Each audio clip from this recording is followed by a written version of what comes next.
Cancer పెయిన్‌తో ఉన్నప్పుడు cancer పేషెంట్స్‌లో ఏంటంటే chemotherapies ఇలాంటి ట్రీట్మెంట్స్ ఇస్తూ ఉంటాం.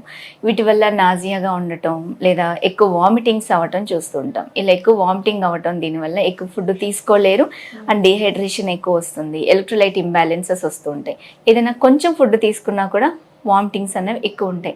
ఇలాంటప్పుడు బాడీలో ఎలక్ట్రోలైట్స్ అనేవి ఇంబ్యాలెన్స్ సరిగా మెయింటైన్ అవ్వవు. దీనివల్ల ఏమవుతుందంటే నీరస పడిపోతుంటారు, ఎనర్జీ లెవెల్స్ మెయింటైన్ అవ్వవు.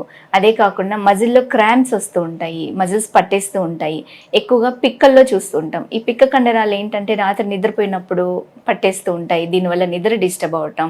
ఇదే కాకుండా వైటమిన్ డెఫిషియన్సీస్, వైటమిన్ డి కానీ, బి12 కానీ, మినరల్స్ కానీ ఇవన్నీ డెఫిషియెంట్ ఉంటాయి. సో ఇలాంటప్పుడు ఏంటంటే మనం ఫస్ట్ ఆఫ్ ఆల్ వాటర్ బాగా తీసుకోవాలి. డీహైడ్రేషన్ అన్నది రాకుండా చూసుకోవాలి. బాడీలో వాటర్ లెవెల్ మెయింటైన్ అవ్వాలి. కొంచెం కొంచెంగా అన్న వాటర్ తీసుకోవాలి. రెండవది ఎలక్ట్రోలైట్ ఇంబ్యాలెన్స్ రాకుండా చూసుకోవాలి. కావాల్సిన సోడియం కానీ, పొటాషియం కానీ, ఓఆర్ఎస్ సొల్యూషన్స్ కానీ ఇలాంటివన్నవి తీసుకుంటూ ఉండాలి.